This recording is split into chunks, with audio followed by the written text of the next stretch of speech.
Friends நீங்க பாத்துட்டு இருக்குது அக்னி தம் சேனல். இன்னைக்கு நாம அமேசான்ல இருந்து வாங்குன hydro electric power generation DIY கிட்ட அசெம்பிள் பண்ணி எப்படி வர்க் ஆகுதுன்னு பார்க்க போறோம். நீங்க இந்த கிட்ட வாங்கணும்னு நினைச்சீங்கன்னா நான் லிங்க் கீழ டிஸ்கிரிப்ஷன்ல கொடுக்கிறேன், கிளிக் பண்ணி வாங்கிக்கோங்க. அத நம்ம செஞ்சு பார்க்கிறதுக்கு முன்னாடி ஈவா ஸ்டோன்ஸ்னு ஒரு யூடியூப் சேனல் இருக்கு. இந்த சேனல் நடத்துற பொண்ணுக்கு இன்ஸ்டாகிராம்ல 100K அதாவது 1 lakh மேல ஃபாலோவர்ஸ் இருக்கு. இப்போ இவங்க புதுசா ஒரு யூடியூப் சேனலும் ஸ்டார்ட் பண்ணிருக்காங்க. இந்த சேனல்ல இவங்க எங்கெங்கெல்லாம் டிராவல் பண்ணி போறாங்களோ அத வீடியோவா போடுவாங்க. அப்புறம் கூல் சேலஞ்சஸ் வீடியோவா போடுவாங்க. எக்ஸாம்பிளுக்கு பாத்தீங்கன்னா ஃபைட்டிங் ப்ரொஃபஷனல் வெஸ்லர்ஸ், டவர்ல இருந்து குதிக்கிறது, அப்புறம் வேர்ல்டுல கோல்டஸ்ட் வாட்டர்ல ஸ்விம் பண்றது, இது போல நிறைய சேலஞ்சஸ் வீடியோ போடுவாங்க. இவங்க சேனல்ல எவ்வளவு சீக்கிரம் 50,000 சப்ஸ்கிரைபர் ரீச் ஆறாங்களோ அதுக்கப்புறம் வேல்யூபிள் பிரைஸோட ஒரு கிராண்ட் கிவ்அவே கொடுக்க போறாங்க. இந்த சேனல்ல இருக்க ஃபர்ஸ்ட் வீடியோவை லைக்ஸ் மூலமாவோ கமெண்ட்ஸ் மூலமாவோ உங்களோட சப்போர்ட்டை தாங்க. நீங்களும் கிவ்அவேல ஜாயின் பண்ணணும்னு நினைச்சீங்கன்னா ஈவா ஸ்டோன் சேனல் லிங்க் வந்து நான் டிஸ்கிரிப்ஷன்ல கொடுக்கிறேன், கிளிக் பண்ணி சப்ஸ்கிரைப் பண்ணி சப்போர்ட் பண்ணுங்க. அப்புறம் நீங்க என்ன இன்ஸ்டாகிராம்ல ஃபாலோ பண்ணலாம், டிஸ்கிரிப்ஷன் லிங்க் இருக்கே, கிளிக் பண்ணி ஃபாலோ பண்ணிக்கோங்க. அதுக்கப்புறம் இந்த வீடியோவை உங்க ஃப்ரெண்ட்ஸ் அண்ட் ஃபேமிலிக்கு எல்லாருக்கும் ஷேர் பண்ணி விட்டுட்டு வந்து பாருங்க. இப்போ வாங்க எப்படி செய்யுதுன்னு பார்க்கலாம்.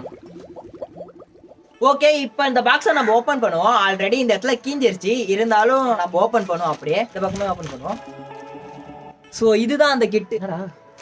இது பில்லு போல, பில்லு நான் கீழே போட்டுறேன். சோ இதுதான் அந்த கிட். இந்த கிட்ட நல்லா பாத்துக்கோங்க, ஹைட்ரோ எலக்ட்ரிசிட்டி. சோ இந்த கிட் வந்து எஜுகேஷன் பர்பஸ்க்காக அமேசான்ல விக்கிறாங்க. இதை நம்ம இப்போ ஓபன் பண்ணலாம். இதுதான் நம்மளோட கிட்டு. எல்லாமே ஒரே பாக்கெட்ல குத்து வச்சிருக்காங்க. ஏதோ விசிட்டிங் கார்டு மாதிரி கொடுத்துருக்காங்க. இது நமக்கு தேவைப்படாது. சோ இதுக்குள்ளார இருக்க என்னென்ன பொருள்லாம் இருக்குன்னா ஒரு வீல் மாதிரி ஏதோ ஒன்று கொடுத்துருக்காங்க. அதுக்கப்புறம் வீலுக்குள்ளார விட்டு ஜாயின் பண்றதுக்கு கம்பி ஒன்று கொடுத்துருக்காங்க. இங்க பிளாஸ்டிக் மாதிரி இருக்குல்ல, இது நம்ம இப்படி நவுத்திக்கலாம் நமக்கு வேணும்னா. அடுத்து ராடு மாதிரி ஏதோ 2 கொடுத்துருக்காங்க. இதோட சப்போர்ட் மூலியமா தான் நம்ம அந்த ஹைட்ரோ எலக்ட்ரிக் அந்த டிவைஸை நம்ம கனெக்ட் பண்ணணும். அதுக்கப்புறம் 2 ஸ்ட்ரிப் கொடுத்துருக்காங்க. லைட் வச்சு கனெக்ட் பண்றதுக்கு இந்த மாதிரி ஒரு இது கொடுத்துருக்காங்க. அதுக்கப்புறம் இந்த கிட்டு செய்யறதுக்கு ரொம்ப முக்கியமான பொருள் டைனமோ மோட்டர் கொடுத்துருக்காங்க. சோ இது இருந்தா தான் நம்மளால எலக்ட்ரிசிட்டி ப்ரொடியூஸ் பண்ண முடியும். அப்புறம் நீங்க செய்யறதுக்காக மேனுவல் ஒன்னு கொடுத்திருக்காங்க. உங்களுக்கு வேணும்னா இத பார்த்து நீங்க செஞ்சுக்கலாம். ஓகே, இப்போ நம்ம இதை எப்படி கனெக்ட் பண்றதுன்னு பார்க்கலாம். இந்த டைனமோ மோட்டருக்குள்ளார லப்பர் பேண்ட் மாதிரி 2 கொடுத்திருக்காங்க. ஃபர்ஸ்ட் நம்ம இதை எடுப்போம். இல்ல டைனமோ மோட்டர் கொடுத்திருக்காங்க. அதுக்கப்புறம் 2 போல்ட் அண்ட் நட் கொடுத்திருக்காங்க.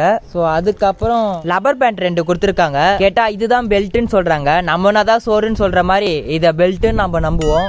அதுக்கப்புறம் ஒயர் கொஞ்சம் கொடுத்திருக்காங்க. இந்த மெட்டல் ராடு மாதிரி இருக்கு. இதுக்கு பின்னாடி பாத்தீங்கன்னா டபுள் சைட் டேப் ஒட்டி கொடுத்திருக்காங்க. இந்த டபுள் சைட் டேப் நமக்கு இப்போதைக்கு தேவை இருக்காதுன்னு நினைக்கிறேன். சோ இதை நம்ம பிச்சிடலாம். பாட்டா வருது. இதுதான் மெட்டல் பிராக்கெட். இது கூட இந்த மெட்டலையும் இது கூட இந்த மாதிரி வச்சு போல்ட் அண்ட் நட் போட்டு ஃபிக்ஸ் பண்ணணும். இதுல ஒரு ஓட்டை இதுல ஒரு ஓட்டை இருக்குல்ல, சோ இந்த மாதிரி கரெக்டா அழகா வச்சுட்டு இந்த ஓட்டைக்குள்ளார போல்ட்டை போட்டுட்டு இது கூட ஒரு வாஷர் கொடுத்துருப்பாங்க. அந்த வாஷர் போட்டு நட்டை போட்டு டைட் பண்ணணும். இந்த மாதிரி வச்சு இப்படி டைட் பண்ணிக்கோங்க. டைட் பண்ணிட்ட பிறகு இப்படி வச்சு பார்த்தா இது இப்படி ஆடுது. இந்த ஒரு விஷயத்துக்காக தான் டபுள் சைட் டேப் அதுல ஒட்டி வச்சிருந்தாங்கன்னு. திரும்பியும் டபுள் சைட் டேப் எப்படி இருந்ததோ அதே போல ஒட்டிடலாம். தேவலாம பிச்சிட்டோமோ. ஓகே, இதுல டபுள் சைட் டேப் எப்படி இருந்ததோ அதே போல திரும்பி ஒட்டிட்டேன். இப்போ ஓரளவுக்கு ஆடுல கரெக்டா ஸ்டேபிளா நிக்குது. இதுக்கு பேரு C shaped metal rod or பிராக்கெட்னு சொல்லுவாங்க. இது இருக்கு பாத்தீங்களா சின்னதா இந்த எல் ஷேப்ல, அதுக்கு பேரு எல் ஷேப்டு மெட்டல் ராட், அப்படி இல்லனா பிராக்கெட் சொல்லுவாங்க. இந்த சி ஷேப்டு மெட்டல் ராட் இருக்கு பாத்தீங்களா, இதுதான் நம்ம மேல வைக்கணும். இந்த எல் ஷேப்டு இருக்கு பாத்தீங்களா, அதுதான் நம்ம கீழே வைக்கணும். சோ அந்த மாதிரி வச்சு தான் இந்த இடத்துல போல்ட் அண்ட் நட் போட்டுட்டு டைட் பண்ணனும். இது பேரு டர்பைன் கூட சொல்லலாம். இதுக்குள்ளார இந்த கம்பி மாதிரி இருக்கு பாத்தீங்களா, இதுல இருக்க அந்த புஷ் ஒண்ணே வெளியில எடுத்துட்டு இந்த மாதிரி உள்ளார விட்டு இந்த கம்பியில இந்த மாதிரி புஷ் வந்து மொத்தம் 5 கொடுப்பாங்க. 2 பீஸ் மட்டும் தான் யூஸ் பண்ண போறோம். இந்த பக்கம் 1 இந்த பக்கம் 1 யூஸ் பண்ண போறோம். கம்பியை நாம இந்த டர்பைன் அதாவது புள்ளிக்குள்ளார விட்டதுக்கு அப்புறம் இந்த புஷ் மாதிரி இருக்குல்ல, இது உள்ளார விட்டு இந்த மாதிரி கனெக்ட் பண்ணிக்கோங்க. ஓகே, இத நம்ம பக்காவா முடிச்சாச்சு. அதுக்கப்புறம் டைனமோ மோட்டார்ல அவங்க கொடுத்திருக்க வயரை ஜாயின் பண்ணிக்கோங்க. உங்களுக்கு வேணா சால்டரிங் அயனை யூஸ் பண்ணி ஜாயின் பண்ணிக்கோங்க. நான் அப்படியே ஜாயின் பண்ண போறேன். சால்டரிங் அயன்லாம் யூஸ் பண்ண போறது இல்ல. இதுல 2 கனெக்ஷன் தெரியுது பாத்தீங்களா, அதுல தான் நம்ம கனெக்ட் பண்ண போறோம். இங்க பாசிட்டிவ் அண்ட் நெகட்டிவ் வயரை எதுல வேணா எப்படி வேணா மாத்தி கனெக்ட் பண்ணிக்கோங்க. அது உங்க இஷ்டம் தான். அதே போல இந்த இடத்துலயும் கனெக்ட் பண்ணிக்கோங்க. ஓகே, இப்போ நம்ம வயரை கனெக்ட் பண்ணியாச்சு. அப்புறம் இந்த எல் ஷேப் ராட் இருக்கு பாத்தீங்களா, இதுல இந்த பக்கம் 2 ஓட்டை கொடுத்திருப்பாங்க. சோ அந்த ஓட்டையில மோட்டாரை நீங்க இந்த பக்கம் கூட வச்சுக்கலாம், அப்படி இல்லனா இந்த பக்கம் கூட வச்சுக்கலாம். ஏதாச்சும் ஒரு பக்கத்தை வச்சுட்டு அதே கிட்ல ஸ்டிப் கொடுத்திருப்பாங்க. இந்த ஸ்டிஃபை யூஸ் பண்ணி நம்ம டைட் பண்ணணும். நீங்க வச்சிருக்க ஸ்டிஃபை இந்த ஓட்டைக்குள்ளார விட்டுட்டு இன்னொரு ஓட்டை வழியா வெளியில கொண்டு வந்துட்டு இந்த மாதிரி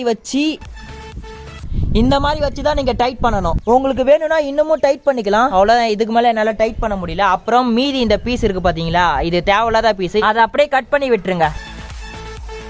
இப்போ இந்த சி ஷேப்ல இருக்கிற மெட்டல் பிராக்கெட்ல 2 ஓட்டை இருக்கும். அந்த 2 ஓட்டைக்குள்ளாரையும் நம்ம ஏற்கனவே ஃபிக்ஸ் பண்ணி வச்சிருந்தோம்ல இந்த டர்பைனை இந்த மாதிரி உள்ளார விட்டு அந்த மாதிரி பண்ணா ஜாயின் பண்ண முடியாது. சோ என்ன பண்ணணும்னா இந்த கம்பியை மட்டும் தனியா எடுத்துட்டு இந்த ஓட்டைக்குள்ளார விட்டுட்டு இந்த புஷ் இருக்கு பாத்தீங்களா, இதுக்குள்ளார திரும்பி விட்டுட்டு இந்த டர்பைன் இருக்கு பாத்தீங்களா, அதை என்ன பண்ணணும் இந்த மாதிரி கம்பிக்குள்ளார போகிற மாதிரி பாத்துக்கணும். திரும்பி இன்னொரு புஷ் இருக்கு பாத்தீங்களா, அதை இந்த இடத்துல விட்டுருங்க. இந்த கம்பியை இந்த ஓட்டைக்குள்ளார விடுறதுக்கு முன்னாடி இந்த லப்பர் பேண்டை அதுக்குள்ளார போட்டுருங்க. லப்பர் பேண்ட் போட்டதுக்கு அப்புறம் தான் இந்த பக்கமும் நீங்க புஷ்ஷை மாட்டணும். இப்போ நம்ம இந்த டர்பைன் மட்டும் சும்மா சுத்தி பார்ப்போம் எப்படி சுத்துதுன்னு. வாவ், சூப்பராவே சுத்துது. இப்போ இந்த லப்பர் பேண்டை இந்த இடத்துல பிளாஸ்டிக் மாதிரி இருக்கு பாத்தீங்களா, அந்த புள்ளியில மாட்டிட்டு இந்த மோட்டர்லயே சின்ன புள்ளி மாதிரி இருக்கும். சோ அதுலயே லப்பர் பேண்ட் மாட்டிக்கோங்க. இதுதான் பெரிய புள்ளி, இதுதான் சின்ன புள்ளி. புள்ளினா பாயிண்ட் வைக்கிற புள்ளி இல்லங்க, இந்த லப்பர் பேண்ட் மாட்டி இருக்கோம் பாத்தீங்களா, அதுதான் நம்ம புள்ளின்னு சொல்றோம். முக்கியமான விஷயம், இந்த டர்பைனை நீங்க பிக்ஸ் பண்றப்போ இந்த புள்ளி எந்த சைடு இருக்கோ அதே பக்கம் தான் அந்த மோட்டரோட புள்ளியும் இருக்கணும். சோ அந்த மாதிரி சைடா பார்த்து நீங்க இந்த டர்பைனை கனெக்ட் பண்ணிக்கோங்க. இது என்னன்னா ஓட்டையா இருக்கு பாத்தீங்களா, அது வந்துட்டு பிளாஸ்டிக் ஸ்ட்ரிப். இங்க சில்வர் மாதிரி 2 இருக்கு பாத்தீங்களா, அது பேர் வந்துட்டு மெட்டல் ஷீட்னு சொல்லுவாங்க. இந்த 2 மெட்டல் ஷீட்டையும் ஓட்ட உள்ள பிளாஸ்டிக் ஷீட் பக்கத்துல இந்த மாதிரி வச்சு இந்த மெட்டல் ஷீட்டை ஒட்டணும். அதே போல இந்த பக்கமும் இதை நம்ம வைக்கணும், வச்சு நம்ம ஒட்டணும். உங்களுக்கு வேணும்னா இந்த மெட்டல் ஷீட்டை நீங்க இதுலயே அப்படியே வச்சு கூட ஒட்டிக்கலாம். அப்படி இல்லைன்னா இந்த மாதிரி மடக்கி கூட ஒட்டிக்கலாம். இல்ல மடக்கி சும்மா விட்டாலே போதும், அப்படியே ஸ்ட்ராங்கா நின்னுடும். சோ எனக்கு ஸ்ட்ராங்கா நிக்காத காரணத்தினால நான் இதுல அப்படியே லைட்டா ஃபெவிக்விக் யூஸ் பண்ணி ஒட்டிக்க போறேன். சோ இதே போல நீங்களும் ஒட்டிக்கோங்க. அப்புறம் அந்த கிட்டிலே ஒரு 6 எல்இடி லைட் கொடுத்துருப்பாங்க. நான் சும்மா ஒரு 2 லைட் மட்டும் எடுத்துட்டு இதுல கனெக்ட் பண்ணிக்க போறேன். இந்த எல்இடி லைட்ல பெருசா இருக்கிற கம்பி வந்துட்டு பாசிட்டிவ், சின்னதா இருக்கிற கம்பி வந்து நெகட்டிவ். சோ அதை மட்டும் நீங்க பார்த்து அதுக்கேற்ற மாதிரி கரெக்டா கனெக்ட் பண்ணிக்கோங்க. நான் வந்துட்டு நெகட்டிவ் இந்த பக்கமா வச்சுக்க போறேன், பாசிட்டிவ் இந்த பக்கமா வச்சுக்க போறேன். வச்சிட்ட பிறகு இந்த இடத்துல சில்வர் இருக்கு பாத்தீங்களா, அந்த கம்பி வந்துட்டு ஜாயின் பண்ற மாதிரி இந்த மாதிரி மடக்கி விட்டுக்கோங்க. சோ அதே போல இதுவும் மடக்கி விட்டுக்கோங்க. இந்த எல்இடி லைட்ல இருந்து வர கம்பியும் இந்த சில்வர் பிளேட்டும் தொடணும், அப்போதான் நம்மளோட கனெக்ஷன் கரெக்டா இருக்கும். சோ அதே போல இன்னொரு லைட்டும் நான் கனெக்ட் பண்ணிக்கிட்டேன். இப்போ இந்த மோட்டர்ல இருந்து வர வயரை இந்த பிளாஸ்டிக் ஷீட்டோட ஏதாச்சும் ஒரு ஓட்டையில விட்டு இந்த மாதிரி கனெக்ட் பண்ணிக்கோங்க. நீங்க கனெக்ட் பண்றப்போ இந்த வயரும் இந்த மெட்டல் பிளேட்டும் தொட்டுட்டே இருக்கிற மாதிரி கனெக்ட் பண்ணுங்க. அதே போல இன்னொரு வயரும் இந்த பக்கம் இருக்கிற ஓட்டையில விட்டு கனெக்ட் பண்ணிக்கோங்க. இதே போல நீங்களும் கனெக்ட் பண்ணிக்கோங்க. ஓகே ஃப்ரெண்ட்ஸ், இப்போ நம்ம இதை முடிச்சாச்சு. இதை சும்மா சுத்தி பார்ப்போம் எப்படி ஒர்க் ஆகுதுன்னு பாப்போமா. லைட் எரியுது, பார்த்தா தெரியல, சூப்பராகவே ஒர்க் ஆகுது. முக்கியமான விஷயம், நீங்க தண்ணி இதுல ஊத்துறப்போ இந்த பக்கம் தான் ஊத்த போறீங்க. சோ இது இந்த பக்கம் சுத்துறப்போ லைட் எரியுதா இல்லையான்னு செக் பண்ணிக்கோங்க. சப்போஸ் இந்த பக்கம் சுத்துறப்போ லைட் எரியலனா நீங்க இந்த வயரை வந்துட்டு இந்த பாசிட்டிவ் நெகட்டிவ் வயரை மாத்தி கனெக்ட் பண்ணா லைட் எரியும். இப்போ இந்த பக்கம் தண்ணி ஊத்திட்டே இருக்கிறப்போ லைட் எப்படி எரியுதுன்னு செக் பண்ணி பார்க்கலாமா. ஓகே ஃப்ரெண்ட்ஸ், கஷ்டப்பட்டு நாங்க இதுக்காகவே புதுசா பைப் வாங்கி தண்ணி மெத்திக்கு கொண்டு வந்திருக்கோம். ஆக்சுவலா மெத்தில காணும் இல்ல. ஓகே, இப்போ நம்ம இது வச்சு இப்போ நம்ம இந்த தண்ணியை இதுல ஊத்தி எப்படி ஒர்க் ஆகுது, எந்த மாதிரி லைட் எரியுதுன்னு பார்ப்போம். ஆக்சுவலா இப்போ சன்லைட் வந்துட்டு ரொம்ப அதிகமா இருக்கிறதுனால லைட் எரியறது தெரியாது. ஸோ அதுக்காக நான் ஒரு ஸ்பெஷல் ஐடியா வச்சிருக்கேன். ஃபர்ஸ்ட் இதை நம்ம பண்ணி பார்ப்போம், அதுக்கப்புறம் அதுக்கு போகலாம்.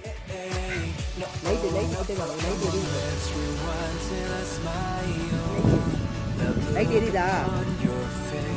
தெரியுதா? அப்படியே பின்னாடி போ. ஓகே ஃப்ரெண்ட்ஸ், நீங்க பார்த்துருப்பீங்க இதுலயே லைட் வந்துட்டு ரொம்ப விட்டு இருந்துச்சு. ஏன்னா அந்த அளவுக்கு இந்த பைப்ல ஃபோர்ஸா தண்ணி வரல. இதுல நான் 6 லைட் வச்சு செய்யலான்னு பார்த்தேன். ஆனா 6 லைட்டும் ஒன்னா எரியற அளவுக்கு நமக்கு தண்ணி ஃபோர்ஸா வரல. அதனால நான் அதை வைக்க போறது இல்ல. இப்போ அடுத்தது ஒரு மெத்தட் இருக்குன்னு சொன்னல, அது என்ன மெத்தட்னா பஸ்ஸர் எங்கடா. அடுத்து இதுல நம்ம பஸ்ஸரை கனெக்ட் பண்ணிட்டு எப்படி சத்தம் வருதுன்னு பார்ப்போம். ஆனா இந்த வாட்டி தண்ணி யூஸ் பண்ண போறது இல்ல. ஏன்னா தண்ணி இப்போ டேபிள் ஃபுல்லா தண்ணி ஆயிடுச்சு, கீழே ஃபுல்லா தண்ணி ஆயிடுச்சு இந்த ஒரு ஷாட் எடுக்கிறதுக்கு. சோ அதனால கையிலே இப்படி சுத்தி விட்டு லைட் எப்படி எரியுது, சத்தம் எப்படி வருதுன்னு பார்க்க போறோம். இப்போ நான் பஸ்ஸரை கனெக்ட் பண்ணிட்டேன். இப்போ நான் சுத்துறேன், லைட் எரியுது, சத்தம் வருது, உங்களுக்கு தெரியும் நினைக்கிறேன். ஸோ சூப்பராகவே ஒர்க் ஆகுது. ஆனால் தண்ணியோட ஃபோர்ஸ் தான் நம்ம கிட்ட அதிகமாக இல்லாததுனால இந்த லைட் நல்லா பக்காவா எரிய வச்சு காமிக்க முடியல. சரி ஓகே, இதோட நம்ம இதை முடிச்சுப்போம். ஐயோ, இதை எப்படி நான் சொல்ல மறந்தேன்.